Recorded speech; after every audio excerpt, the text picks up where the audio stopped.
Vous êtes à l'écoute de l'ORTM, merci de nous rester fidèles. Il est 7h à Caille Plateau, la même heure partout au Mali.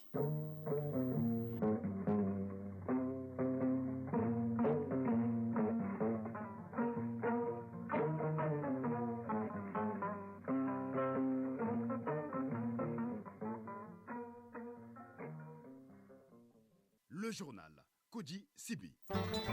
Mesdames, Messieurs, bonjour. Renforcer davantage l'axe Bamako-Conakry, c'est la raison de la visite du président du CNT de Guinée. L'émissaire du président de la transition guinéenne a été reçu par le chef de l'État malien, Assimi Goïta.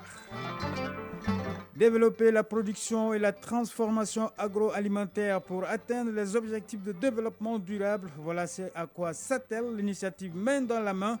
La FAO et le ministère du Développement rural sont ensemble pour soutenir le projet.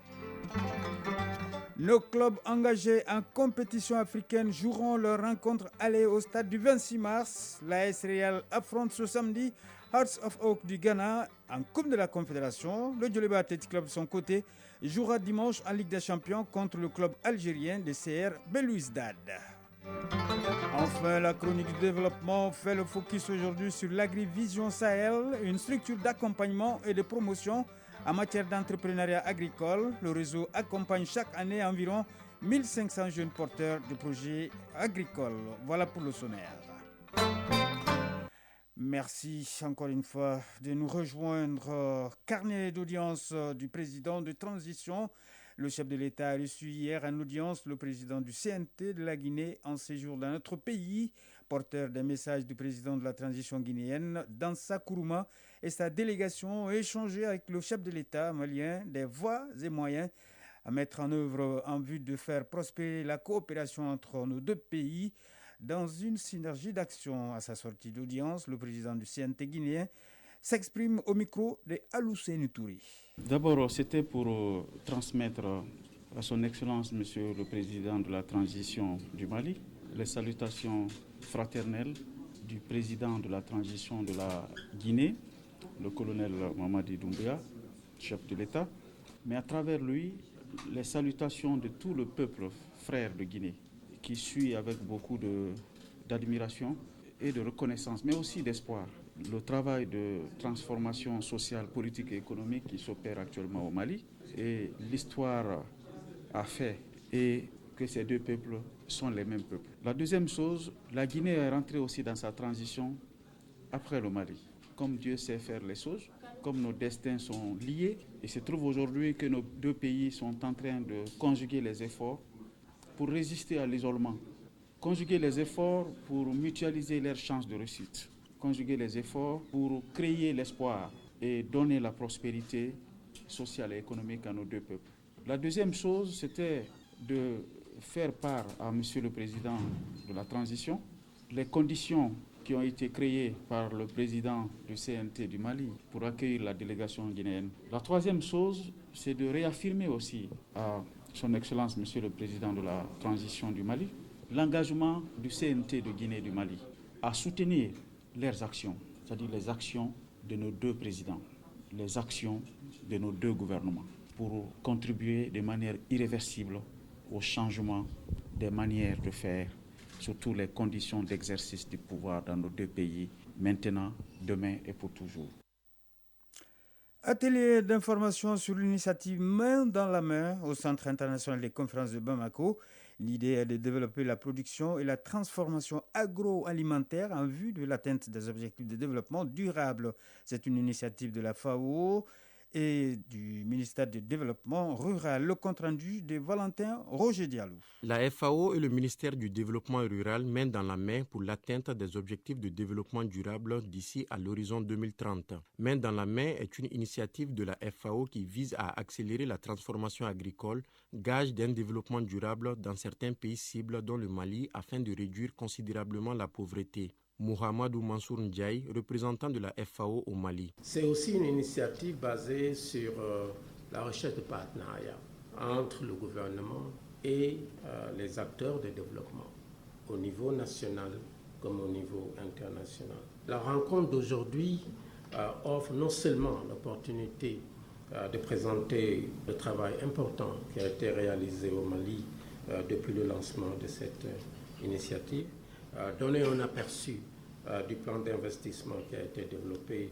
dans le but d'accélérer la mise en œuvre des actions prioritaires identifiées. L'initiative Main dans la main se concentre sur les zones géographiques où il existe un potentiel agricole important, des niveaux élevés de pauvreté et d'insécurité alimentaire chronique. Les régions de Kayi et Koulikoro sont retenues. À terme, c'est de réduire le taux de pauvreté, baisser sensiblement le taux d'insécurité alimentaire chronique et réduire de moitié le taux de prévalence de la malnutrition aiguë. Modibo Keïta, ministre du Développement rural. L'opérationnalisation de l'initiative Main dans la main, qui va développer un programme d'action et d'investissement afin d'appuyer le gouvernement du Mali dans la mise en place des agropoles, mettant l'accent sur l'inclusion des populations les plus démunies et vulnérables, contribuera sans doute à renforcer leur résilience face au changement climatique et aux autres phénomènes pervers. Notons que c'est en prélude au Forum d'investissement de Rome, prévu du 17 au 19 octobre 2022, que se tient cette journée d'information sur l'initiative Main dans la main. 300 imams et prédicateurs maliens seront formés au Maroc sur une durée de 5 ans. Les leaders religieux musulmans ont été informés par le ministre des Affaires religieuses, du culte et des coutumes de la signature d'un nouveau protocole d'accord de formation avec Rabat. Le ministre a par ailleurs rappelé les critères de sélection édictés par la partie marocaine. Reportage Noum Sissoko. Après la formation de 500 imams maliens au Maroc, suite à un premier protocole d'accord arrivé à terme, les autorités de la transition ont obtenu la signature d'un nouveau protocole pour la formation de 300 imams et prédicateurs sur 5 ans. Le ministre des Affaires religieuses, du culte et des coutumes a annoncé la bonne nouvelle aux leaders religieux musulmans à la faveur d'une rencontre. Mamadou Koné, ministre des Affaires religieuses, du culte et des coutumes. C'est une première. Aucun autre pays dans le monde entier n'a pu obtenir une seconde convention avec le Maroc dans le cadre de cette formation. Nous avons obtenu cette convention à travers une mission au Maroc entre le 21 et le 26 septembre. Chaque vague de 60 imams va faire 2 ans au Maroc comme auparavant.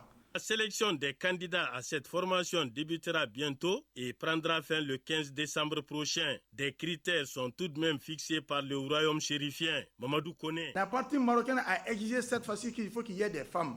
Pas pour être imam, mais pour être des prédicatrices. Les conditions qu'il faut réunir, être d'abord de nationalité malienne, être âgé de 22 à 45 ans, au préalable que tu mémorises tous les Corans, ou la moitié du Coran, où tu signes un pacte avec la partie marocaine que lorsque tu seras là-bas, tu vas mesurer tout le Coran. C'est conformer à la doctrine ash'arite, les rites malitiques, les soufismes sunnites junaïdites. Être apte physiquement et avoir fait toute la dose de la vaccination requise. Les leaders religieux ont bien accueilli ce deuxième protocole de formation d'imams et de prêcheurs. Ils affirment se reconnaître dans les critères de sélection établis par Rabat et appellent à leur juste respect. Suite aux rumeurs faisant état de l'occupation du 26 mars pour la célébration du Maouloud au détriment des matchs de Coupe d'Afrique des clubs devant opposer le week-end le Djoliba Athletic Club et un club algérien et le Real et un club ghanéen, le dialogue a prévalu. Ce dialogue a permis de dégager une solution permettant de tenir ces différents événements au même lieu, mais à des heures décalées. C'est le résultat d'une bonne collaboration entre la Fédération malienne de football, sous l'égide du ministère de tutelle, et la commission d'organisation du Maouloud, du guide spirituel dans Sardine, Chérif Ousmane Madani Aïdara. Reportage Mamadou Fane. Les matchs de Coupe d'Afrique des clubs prévus ce week-end au stade du 26 mars de Yirimajor auront bel et bien lieu. Il en est de même pour la célébration du Maoulid qui se déroulera dans la même enceinte. En effet, un compromis a été trouvé entre la Fédération malienne de football, la commission d'organisation du Maoulid du guide d'Al-Sardine et les responsables du département des sports. Moussa Ag Ataer, ministre de la Jeunesse, des Sports, chargé de l'instruction civique et de la construction citoyenne. Le compromis que nous avons trouvé entre nous tous, c'est que les organisateurs du Maouloud prennent toutes les dispositions pour que aucune installation ne se fasse sur l'aire de jeu, de sorte que le match puisse se tenir à 16h. Le match prendra fin aux alentours de 18h. C'est à partir de 19h que les organisateurs vont avoir accès à l'aire de jeu. Tout ce que nous sommes en train de faire, c'est dans l'intérêt supérieur de notre pays. Et je pense qu'il est du devoir de chacun et de chacune à y contribuer de manière positive. Ce compromis a été possible grâce à l'implication personnelle de Chérif Ousmane Madane Aïdara et des autorités de la transition. Makiba, porte-parole de Chérif Ousmane Madane Aïdara. La bonne volonté du gouvernement a été accompagnée par la sagesse de Chérif aussi. Il a souhaité que les deux événements tiennent ensemble au stade. Le ministre des Sports a tenu à se déplacer pour remercier le guide d'Ansardine au nom des autorités du pays. Le guide d'Ansardine a salué cette démarche des autorités qui vise à fédérer les citoyens quelle que soit leur tendance. Il a formulé des bénédictions pour que nos clubs engagés en compétition africaine connaissent un succès et pour que le Maulid aussi puisse se tenir dans la paix et la cohésion. Actualité hors de nos frontières pour préparer les négociations formelles de la COP27 à Sharm el-Sheikh. En novembre prochain, 3 jours de discussions climatiques, dont 2 entre les ministres de l'Environnement du monde entier, se sont tenus à Kinshasa cette semaine. Après une COP26 décevante à Glasgow, les attentes sont fortes pour faire de la COP27 égyptienne une réussite. Mais le contexte de la guerre en Ukraine et les difficultés économiques qu'elle entraîne ont donné à la pré-COP de Kinshasa une tournure particulière. À Madagascar, pour voter, il faut un acte de naissance pour obtenir une carte d'identité. Seul problème, beaucoup d'habitants ne disposent pas d'état civil.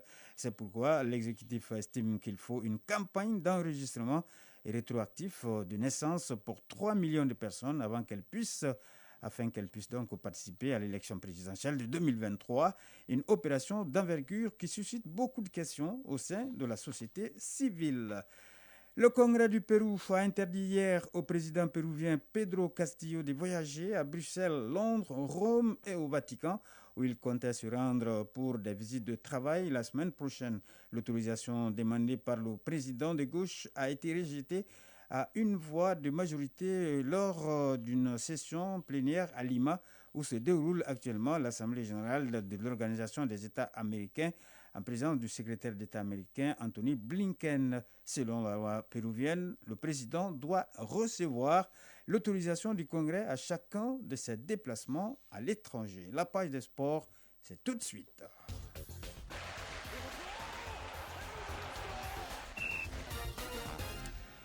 Cyclisme, les cyclistes participent au Grand Prix Chantal Biya au Cameroun. La 3e étape courue hier n'a pas été facile pour nos coureurs.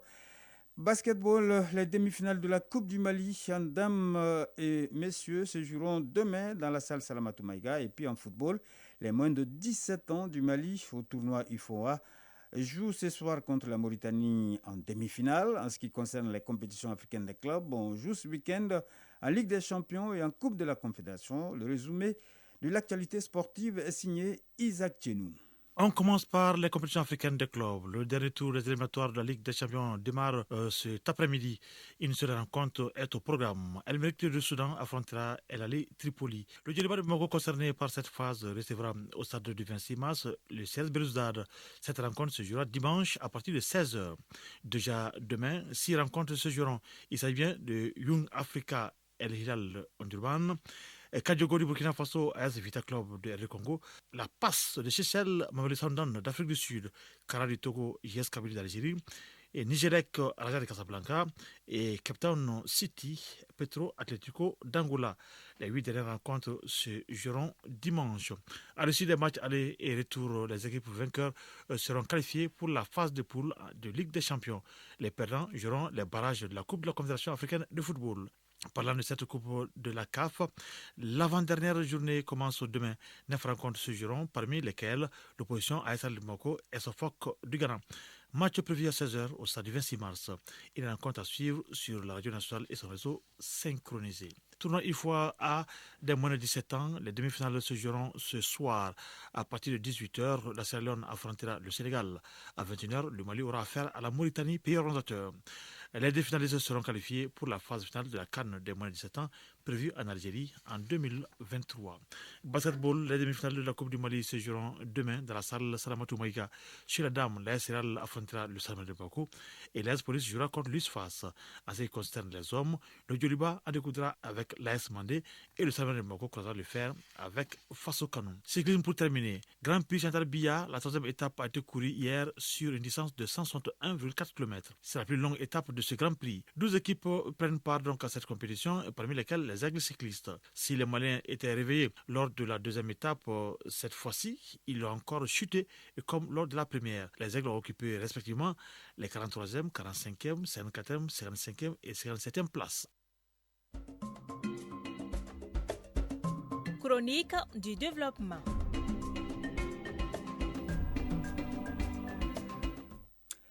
La chronique du développement du jour nous parle de l'Agrivision Sahel, une structure d'accompagnement et de promotion en matière d'entrepreneuriat agricole.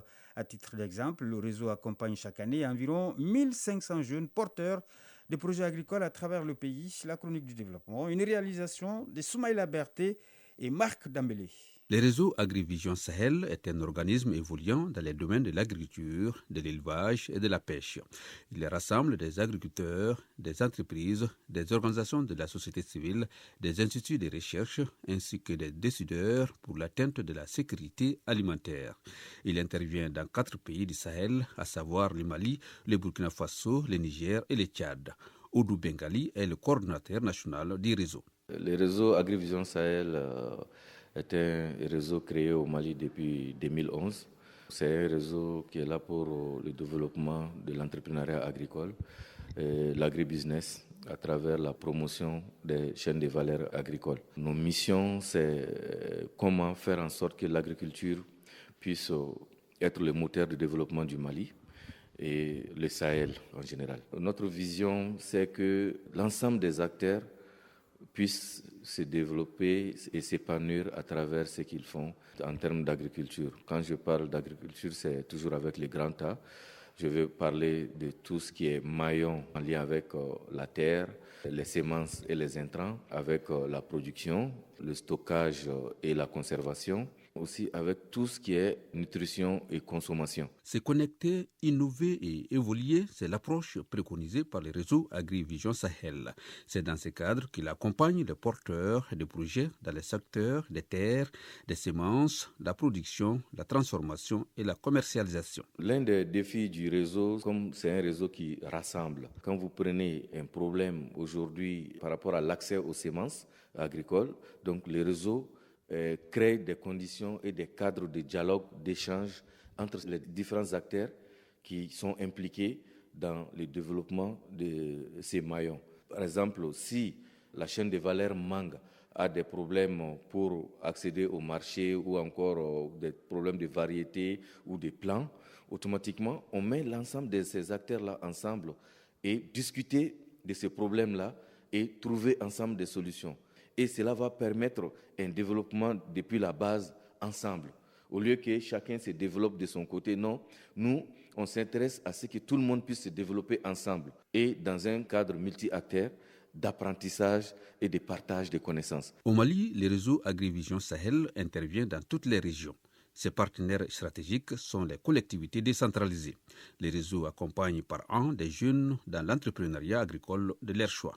Oudou Bengali, coordinateur national du réseau Agrivision Sahel. Notre système d'intervention se passe dans les régions avec les conseils régionaux. Par exemple, quand vous prenez dans chacune des régions, nous avons des conventions de partenariat avec les conseils régionaux de la région dans le cadre du partenariat public-privé. Donc, quand on vient dans une région pour intervenir, donc déjà, nous avons un point focal au niveau du conseil régional qui va nous permettre d'asseoir la base et pouvoir intervenir dans la région de façon efficace et efficiente. Et en plus des conseils régionaux, nous avons les mairies. Nous travaillons avec les associations et groupements de femmes et de jeunes dans aussi chacune de ces régions. Déjà, par an, on arrive à accompagner 1300 jeunes. On a commencé avec 100 jeunes par an depuis 2011.